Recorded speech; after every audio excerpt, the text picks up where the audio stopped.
Quand la vie vous arrache tout, que faites-vous? Découvrez l'histoire bouleversante d'Abdoulaye, ce jeune garçon devenu le pilier de ses 5 frères et sœurs après la mort de leur mère en couche. Entre souffrance, sacrifice et espoir, suivez leur combat pour la survie et la réussite, malgré toutes les épreuves. Une histoire vraie de courage et de résilience qui va vous toucher droit au cœur. Abonnez-vous maintenant pour ne rien manquer de cette incroyable aventure, chapitre après chapitre. Le vent soufflait doucement sur le village de Koutoumbi, comme s'il annonçait un bouleversement silencieux. Dans une petite case faite d'argile rouge et de tôle rouillée, Fatou, allongé sur une natte tressée, poussait de toutes ses forces. La sueur perlait sur son front, sa respiration était haletante, ses mains agrippaient les draps comme pour ne pas glisser vers l'inconnu. Autour d'elle, 3 femmes âgées l'assistaient, échangeant des regards inquiets. C'était son 5e enfant, mais cette fois-ci, quelque chose n'allait pas. « Fatou, courage ma fille. Respire doucement. Pousse encore » répétait la vieille sage-femme, maman Salimatou. Dans la pièce voisine, les 4 enfants de Fatou attendaient en silence. L'aîné, Abdoulaye, 15 ans à peine, tenait sa petite sœur Aïssatou sur ses genoux. Il entendait les cris, les halètements, les supplications. Son cœur battait à tout rompre. Il avait vu sa mère accoucher avant, mais jamais avec autant de douleur. Il savait, quelque chose n'allait pas. Après des heures de souffrance, un cri de bébé fendit l'air. Les enfants se levèrent d'un bond. Abdoulaye sourit, soulagé. Un enfant était né, une fille. Mais l'euphorie fut de courte durée. Quelques minutes plus tard, un silence pesant s'installa. Plus aucun son ne venait de la pièce. Pas même la voix de leur mère. Maman Salimatou sortit enfin, le visage grave, les yeux rougis. « Votre maman s'en est allée, mes enfants. » Le monde d'Abdoulaye s'arrêta. Il serra sa sœur plus fort contre lui, comme pour la protéger de cette vérité brutale. Il regarda les yeux de ses petits frères, remplis de peur, d'incompréhension. Le plus jeune demanda, la voix tremblante. « Elle va revenir, n'est-ce pas ?» Abdoulaye sentit sa gorge se nouer. Il voulait pleurer, hurler, courir. Mais à cet instant précis, il sut une chose, il n'avait plus le droit d'être un enfant. Il ferma les yeux, prit une longue inspiration, et répondit. « Non, mais elle nous a laissé un cadeau. Et elle compte sur nous maintenant. » Il se leva, posa Aïssatou doucement, et entra dans la pièce. Là, sur la natte encore humide, reposait le petit bébé, les yeux fermés, innocent. À côté, le corps sans vie de sa mère. Si paisible, comme endormi. Abdoulaye s'agenouilla, posa sa tête sur le ventre froid de sa mère, et murmura. « Je te promets, maman, je vais m'occuper d'eux. Je te le jure. » Et c'est ainsi que naquit le fardeau d'un jeune garçon, devenu père par la force du destin. Le lendemain matin, le village de Koutoumbi s'était réveillé avec la triste nouvelle, Fatou était morte en couche. Les vieilles femmes pleuraient doucement, les hommes murmuraient entre eux en secouant la tête, et les enfants du quartier, curieux mais silencieux, observaient la petite case d'où sortaient encore les larmes. Dans un coin de la cour, Abdoulaye était assis à même le sol, le nouveau-né dans les bras. Il n'avait pas dormi. Ses yeux étaient rouges, non pas seulement de chagrin, mais de fatigue, de peur et d'un poids qu'aucun adolescent ne devrait porter. Le bébé pleurait faiblement. Elle n'avait pas encore de nom. Et déjà, elle n'avait plus de mère. Abdoulaye leva les yeux vers le chemin poussiéreux qui menait à la sortie du village. Son père. Cela faisait des mois qu'il n'était pas revenu. Un homme sec, dur, distant. Depuis longtemps, il ne vivait plus vraiment avec eux. Il avait d'autres priorités, disait-il. D'autres femmes, d'autres lieux. Mais Abdoulaye espérait, peut-être qu'en apprenant la mort de Fatou, il reviendrait. 3 jours passèrent. Le corps de Fatou fut enterré sans que son mari n'apparaisse. Pas un mot, pas une prière, pas un adieu. Le soir de l'enterrement, Abdoulaye se leva, les poings serrés. Ses cadets l'observaient, assis en cercle, silencieux, les ventres vides. « Il ne viendra pas, dit-il froidement. « Papa ?» « Il ne sait pas encore peut-être, chuchota son petit frère Boubacar. « Il sait !» Abdoulaye regarda ses frères et sœurs un par un. Ils attendaient une réponse. Une direction. Une main. À partir de ce soir, on ne l'attend plus. Il nous a laissés. Mais je vous promets une chose. Moi, je ne vous laisserai jamais. Ces mots résonnèrent dans la petite pièce comme une promesse gravée dans la pierre. À 15 ans, Abdoulaye venait d'assumer un rôle qu'aucun enfant ne devrait porter, celui de père, de mère, de protecteur.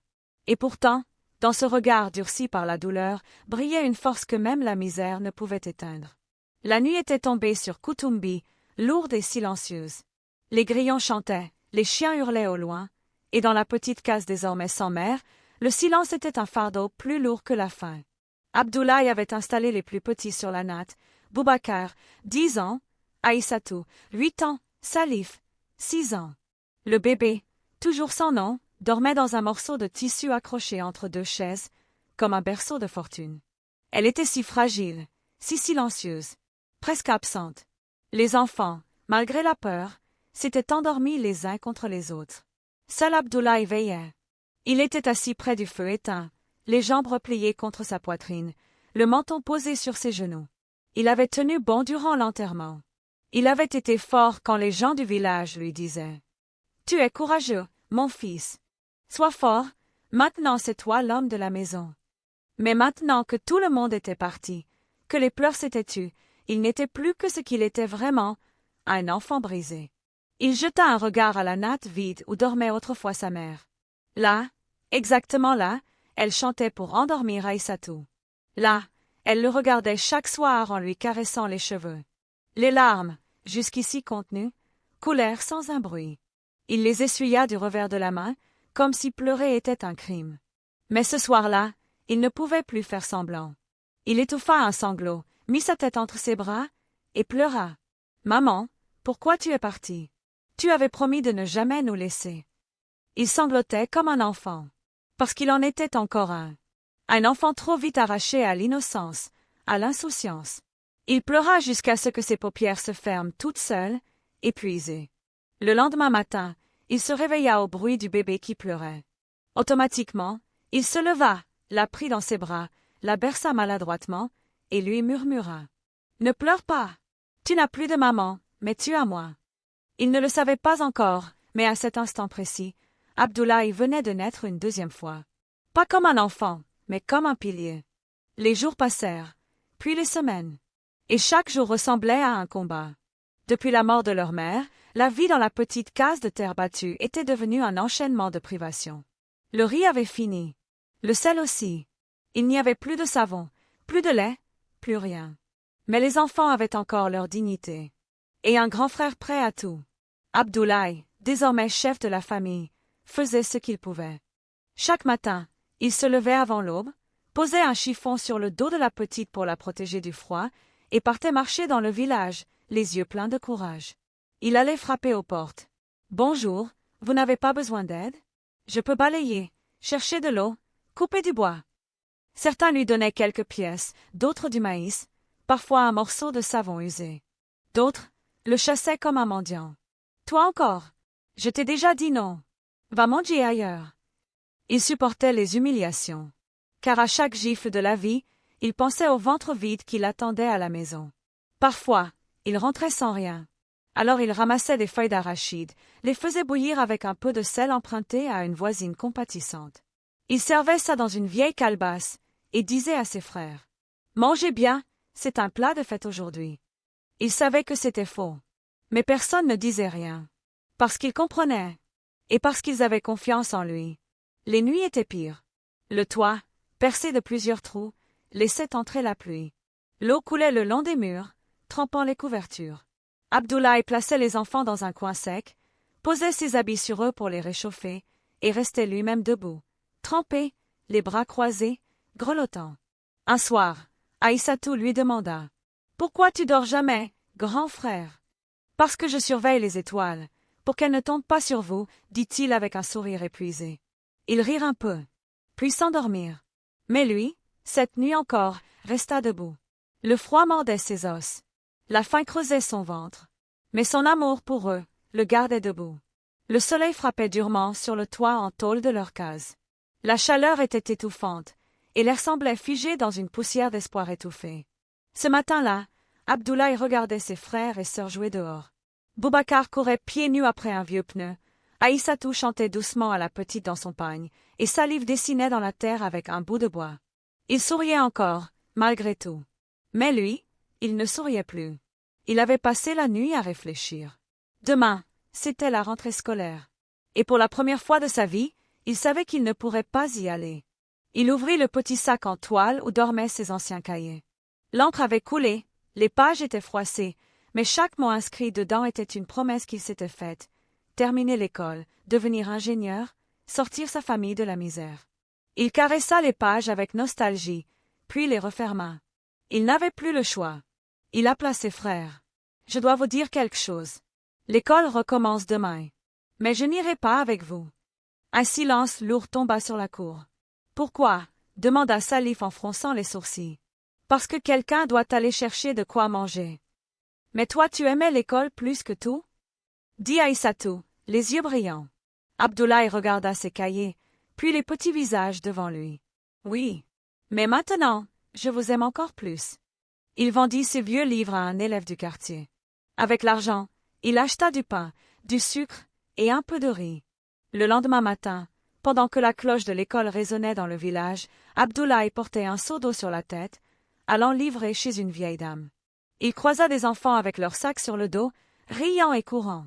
Il détourna le regard. Son cœur saignait. Mais il se disait « Je ne vais pas à l'école, mais je les enverrai tous. Je les regarderai réussir, et ce sera ma victoire. » La nouvelle s'était vite répandue dans tout Koutoumbi. Le fils de Fatou a laissé tomber l'école pour nourrir ses frères. Certains disaient cela avec respect, d'autres avec indifférence. Mais beaucoup avec moquerie. Dans les ruelles poussiéreuses du village, les rires des enfants croisaient parfois des mots cruels. Un jour, alors qu'Abdoulaye passait avec un bidon d'eau sur la tête, un groupe d'adolescents, en uniforme scolaire, éclata de rire en le voyant. « Et Abdoulaye, tu fais le ménage maintenant. C'est lui qui voulait devenir ingénieur, non? Le voilà porteur d'eau. Tu portes l'avenir de ta famille sur ta tête. » Il riait à gorge déployée. Abdoulaye ne répondit pas. Il baissa les yeux, garda son équilibre, et continua de marcher. Mais à l'intérieur, chaque rire était une flèche. Les adultes, eux aussi, n'étaient pas toujours tendres. Ce garçon-là, il fait semblant d'être fort, mais il va abandonner ses frères bientôt. 5 enfants sans mère, sans père, c'est une malédiction. Ils vont finir dans la rue, comme tant d'autres. Abdoulaye entendait tout, même quand il faisait semblant de ne rien entendre. Mais chaque soir, lorsqu'il regardait ses frères s'endormir avec un peu de nourriture dans le ventre et un toit, même percé au-dessus de leur tête, il se répétait « Je préfère qu'ils se moquent de moi aujourd'hui, et qu'un jour, ce soit mes frères qu'on respecte. » Un après-midi, alors qu'il revenait du puits avec Aïssatou, elle lui demanda timidement « Pourquoi les gens sont méchants avec toi, grand frère ?» Il la regarda et répondit calmement « Parce qu'ils voient ce que je fais, mais ils ne savent pas pourquoi je le fais. » Elle le regarda longtemps, puis lui serra la main. Et dans ce silence partagé, il trouva une force nouvelle, celle de l'amour pur, sans jugement, sans moquerie. Ce jour-là, le ciel était gris, et l'odeur de pluie flottait dans l'air. Mais dans la petite case d'Abdoulaye, c'était surtout l'odeur du vide qui régnait. Plus de riz, plus de maïs, plus de pain. Juste une vieille marmite noire posée sur le feu, contenant un peu d'eau salée, et quelques feuilles de manioc ramassées derrière la case de Mémé Diarra. 5 enfants. Une marmite. Rien d'autre. Abdoulaye tournait doucement le contenu avec une cuillère en bois cassé. Son ventre grognait de faim. Ses yeux piquaient de fatigue. Mais il se forçait à sourire. Il n'avait pas le droit d'être faible. Il appela ses frères et sœurs. « Le repas est prêt. » Ils accoururent, affamés. Leurs yeux brillaient d'espoir. Salif demanda « Qu'est-ce qu'on mange aujourd'hui ?» Abdoulaye hésita, puis répondit, malicieusement « Un plat que seuls les rois mangent. Feuille royale à l'eau bénite. » Les enfants rirent. Et c'était tout ce qu'ils voulaient, qu'ils rient, qu'ils oublient, ne serait-ce qu'un instant. Il servit dans une seule calebasse, une cuillerée par enfant, tour à tour. Puis quand vint son tour, il fit mine de tousser. « J'ai déjà mangé dehors, dit-il. »« Tu mens, dit doucement Aïssatou. »« Peut-être. » Mais aucun d'eux n'insista. Ils savaient que, depuis des semaines, leur grand frère mangeait après tout le monde. Oh, pas du tout. Quand ils eurent fini, Salif s'endormit sur la natte. Le bébé, toujours fragile, dormait sur les genoux d'Aïssatou. Boubacar, lui, regardait le toit, songeur. Abdoulaye se leva, lava la calebasse, rangea le peu d'assiette, et sortit dehors. Sous la pluie fine, il leva les yeux au ciel. « Seigneur, juste un sac de riz. Juste de quoi tenir encore une semaine. C'est tout ce que je demande. » Et comme si Dieu avait entendu, un vieil homme apparut au coin du chemin, traînant une charrette. Il s'approcha d'Abdoulaye. « Tu veux travailler demain? J'ai besoin d'aide pour ramasser du bois. » Abdoulaye hocha la tête sans hésiter. « Je viendrai avant le soleil. » Et c'est ainsi que le lendemain, il gagna 800 francs, assez pour un petit sac de riz et un peu de charbon. Ce soir-là, les enfants mangèrent à leur faim. Et Abdoulaye aussi, mais pas seulement de nourriture. Il se nourrit d'un sentiment, l'espoir. Voici le chapitre 8 développé. Chapitre 8. L'aide d'une vieille femme. Le matin suivant, alors qu'Abdoulaye revenait épuisé de sa journée de travail, il trouva devant la porte de la case une silhouette familière. C'était Mémé Diarra, une vieille femme du village, connue pour sa gentillesse et sa sagesse. Elle tenait dans ses mains un petit panier tressé, rempli de quelques provisions, du manioc, quelques œufs et un morceau de savon. « Je sais que tu portes un lourd fardeau, mon garçon, » dit-elle doucement, le regard plein de compassion. « Je ne peux pas toujours t'aider, mais chaque fois que je peux, tu peux compter sur moi. » Abdoulaye sentit une boule d'émotion monter dans sa gorge. Il voulut dire merci, mais aucun mot ne sortit. Alors, il s'agenouilla et prit la main ridée de la vieille dame, comme pour sceller un pacte silencieux.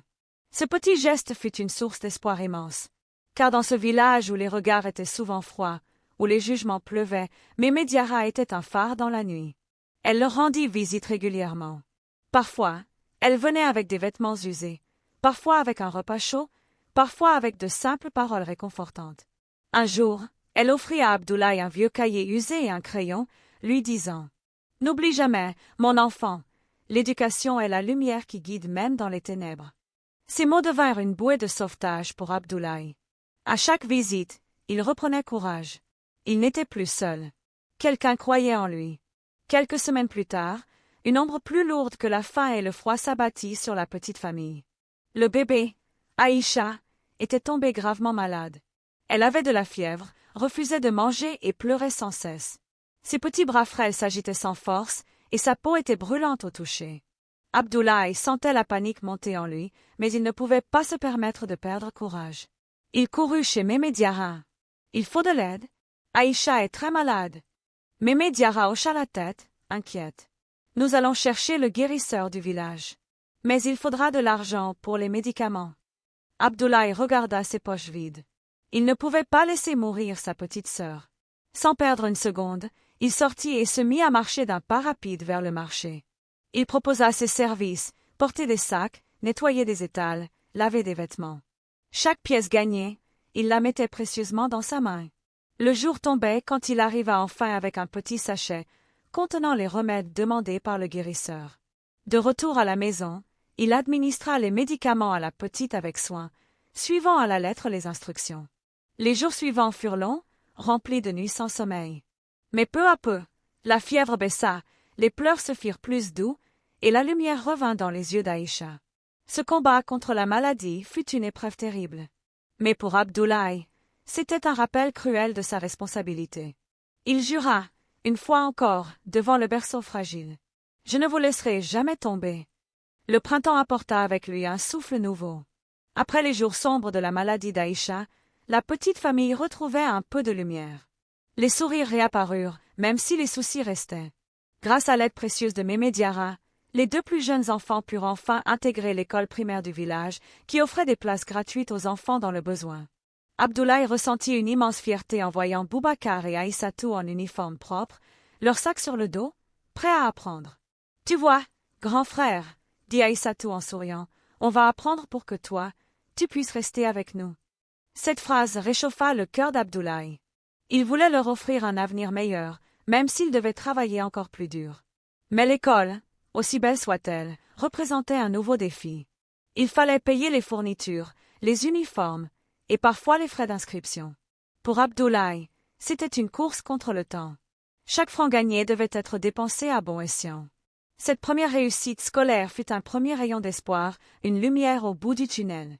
Abdoulaye se sentait prêt à affronter tous les obstacles, car il savait désormais que leurs efforts n'étaient pas vains. Le soleil tapait fort sur les ruelles poussiéreuses de Koutoumbi. Abdoulaye, fidèle à son habitude, marchait avec précaution, portant encore une fois un seau d'eau sur sa tête. Mais ce jour-là, un détail ne passa pas inaperçu. Ses chaussures, usées par des années de marche et de travail, étaient complètement trouées. Le cuir avait disparu à plusieurs endroits, laissant voir ses pieds fatigués et sales. Un groupe d'enfants en uniforme scolaire le regarda en riant. « Regardez Abdoulaye, il a des chaussures de roi, ou plutôt des chaussettes de roi. Comment veux-tu qu'il réussisse avec des pieds comme ça ?» Abdoulaye baissa les yeux, mais il ne répondit pas. Il savait que ses chaussures ne pouvaient pas être remplacées pour l'instant. L'argent servait d'abord à nourrir la famille. Mais dans son cœur, il se répétait cette vérité. « Je marche pour eux, pas pour moi. » Ce jour-là, il rentra à la maison plus vite que d'habitude, évitant les regards, les moqueries. Il trouva ses frères et sœurs en train de faire leurs devoirs. « Grand frère, pourquoi tu marches tout le temps pieds nus ?» demanda timidement Salif. « Mes chaussures ont décidé de partir en vacances, » répondit-il avec un sourire, cachant son malaise. Cette nuit-là, il dormit difficilement, songeant à des jours meilleurs. Des jours où il pourrait acheter des chaussures neuves, où la pauvreté ne serait plus qu'un souvenir. Mais il savait aussi que la réussite ne se mesurait pas aux chaussures, mais au courage de continuer malgré tout. Depuis des mois, Abdoulaye portait sur ses épaules le poids de toute une famille. Chaque matin, il se levait avant le soleil, travaillait dur, et chaque soir, il rentrait épuisé, avec la peur au ventre de ne pas en faire assez. Mais un soir, alors que la nuit enveloppait la maison d'un silence lourd, quelque chose en lui se brisa. Il s'effondra au milieu de la pièce, les genoux contre la terre battue, les larmes coulant librement sur ses joues sales. « Pourquoi? Pourquoi est-ce si dur ?» sanglota-t-il. « Pourquoi maman est-elle partie? Pourquoi papa ne revient pas? Pourquoi dois-je tout faire, tout seul ?» Ses frères, surpris, le regardaient avec inquiétude. Aïssatou s'approcha doucement, posa sa petite main sur son épaule. « Grand frère, ce n'est pas ta faute. » Mais Abdoulaye, malgré son âge, ne pouvait pas se libérer de la colère et du chagrin. Cette nuit-là, il pleura toutes les larmes de son corps, comme un enfant abandonné. Mais au fond de son cœur, une flamme subsistait, fragile mais vivante.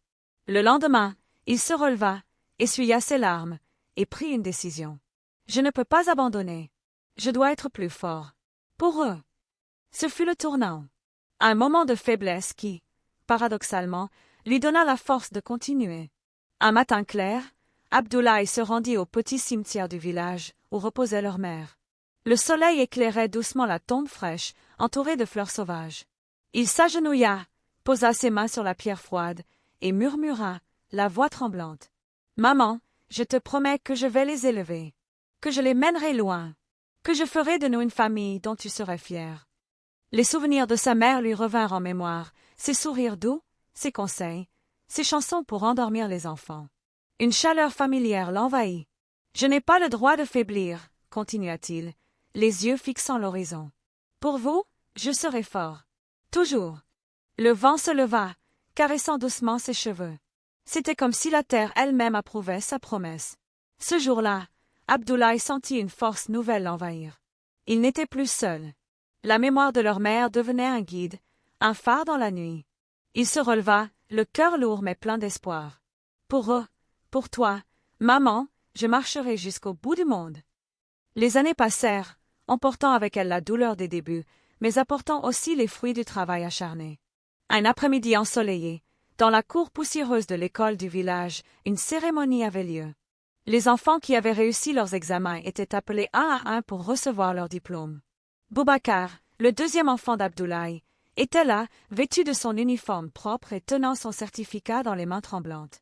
Abdoulaye, caché derrière un arbre pour ne pas attirer l'attention, regardait fièrement. Son cœur battait fort. La fierté et l'émotion l'envahissaient. « Regarde, maman, » murmura-t-il, « on avance. Ton sacrifice ne sera pas vain. » Les autres enfants applaudissaient, certains surpris de voir ce jeune garçon issu d'une famille pauvre réussir si bien. Ce jour-là, Abdoulaye comprit que chaque effort, chaque nuit blanche, chaque renoncement avait une raison. Il serra les poings, décidé plus que jamais à pousser tous ses frères et sœurs vers la réussite. Alors que la famille commençait à retrouver une certaine stabilité, une ombre du passé fit son apparition. Un soir, un homme âgé et fatigué se présenta à la porte de la maison d'Abdoulaye. C'était leur père. Il n'avait plus rien à voir avec l'homme distant qu'il connaissait autrefois. Ses vêtements étaient sales, ses yeux trahissaient la culpabilité. « Je suis revenu, dit-il d'une voix tremblante. J'ai appris ce que vous avez fait sans moi. Je veux vous aider. » Abdoulaye sentit la colère monter, mais il resta calme. « Tu as abandonné ta famille le jour où maman est morte. Tu n'as pas le droit de revenir maintenant. » Les enfants, eux aussi, regardaient l'homme avec méfiance. Le père baissa la tête, conscient de sa faute. Mais Abdoulaye était clair. « Nous avons survécu sans toi. Aujourd'hui, c'est moi qui prends les décisions. Si tu veux rester, tu devras prouver que tu le mérites. » Ce fut un moment difficile, mais aussi une étape pour tous. Le passé ne pouvait plus dicter leur avenir. Les mois qui suivirent furent une période d'épreuve et de reconstruction. Le père, humble et repentant, s'efforça de gagner la confiance d'Abdoulaye et des enfants. Il travailla dur, aidant dans les tâches ménagères et les petits travaux du village. Abdoulaye, tout en restant vigilant, commença à voir un changement sincère chez lui. Peu à peu, l'homme retrouva sa place, non pas comme chef de famille, mais comme un soutien. Les enfants, eux, reprenaient confiance en l'avenir. L'espoir renaissait. Un jour, alors que la famille se réunissait autour d'un repas simple mais chaud, Abdoulaye leva son verre de bouillie et déclara « À la famille, à la force et à l'avenir. » Un sourire illuminait les visages. C'était le début d'un nouveau chapitre. Le chapitre de la Renaissance. Malgré les progrès, le poids des responsabilités continuait d'écraser les épaules d'Abdoulaye. Entre son travail, les soins aux plus petits, et la gestion de la maison, il se retrouvait souvent épuisé, avec peu de temps pour lui-même. Un soir, alors qu'il rentrait tard du marché, il trouva Salif pleurant dans un coin, une douleur à la jambe.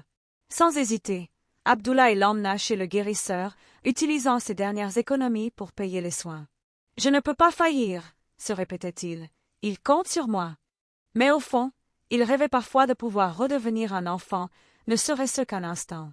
Un soir, il confia ses peurs à Mémé Diarra. « Mon garçon, lui dit-elle, le poids est lourd, mais le cœur est plus fort. Tu es un héros pour eux. » Ces paroles lui donnèrent la force de continuer, même quand tout semblait s'effondrer. Avec le soutien retrouvé de leur père, la famille se releva doucement. Abdoulaye trouva un emploi stable à la coopérative agricole du village, ce qui permit d'assurer un revenu régulier. Les enfants grandissaient, alliant études et petits travaux pour aider la maison. Un jour, Abdoulaye reçut une lettre inattendue, une bourse d'études lui avait été accordée pour poursuivre sa formation en ville. Ce fut un moment chargé d'émotions. Il avait toujours rêvé d'aller plus loin, de sortir sa famille de la pauvreté. Il regarda ses frères et sœurs, déterminés. « Je pars pour apprendre. Je reviens pour nous sauver. » Ce départ marquait un tournant. Un nouveau départ. La ville était un monde à part. Bruyante, rapide, étrangère. Abdoulaye, avec sa bourse en main et un sac à dos usé, se retrouva face à des défis qu'il n'avait jamais imaginés. Les cours étaient exigeants, le coût de la vie élevé et la solitude pesante. Souvent, il se rappelait les rires de ses frères et sœurs, le visage de sa mère, la terre de Koutoumbi. Malgré tout, il s'accrocha. Chaque journée était une bataille entre la fatigue, le doute et la détermination. Il travaillait à temps partiel comme livreur, nettoyeur ou serveur pour joindre les deux bouts. Une nuit, épuisé, il écrivit dans son journal « Je le fais pour eux, pour qu'ils n'aient plus jamais à vivre comme moi. » Cette phrase devint son mantra, sa lumière dans l'obscurité. Les années d'efforts acharnés portèrent enfin leurs fruits. Abdoulaye obtint son diplôme avec mention, devenant le premier de sa famille à franchir ce cap. De retour au village, il fut accueilli en héros. Ses frères et sœurs, désormais grands, avaient tous réussi à l'école, certains poursuivant même leurs études. Lors d'une cérémonie organisée sous le grand baobab, Abdoulaye prit la parole. « Cette réussite, c'est celle de notre mère, de notre famille, de notre village. Ne laissez jamais personne vous dire que vous ne pouvez pas. » Les villageois, émus, comprirent que la force d'une famille pouvait vaincre bien des obstacles. Abdoulaye, debout parmi les siens, sentit la promesse faite à sa mère accomplie. C'était la fin d'un long combat et le début d'un avenir radieux.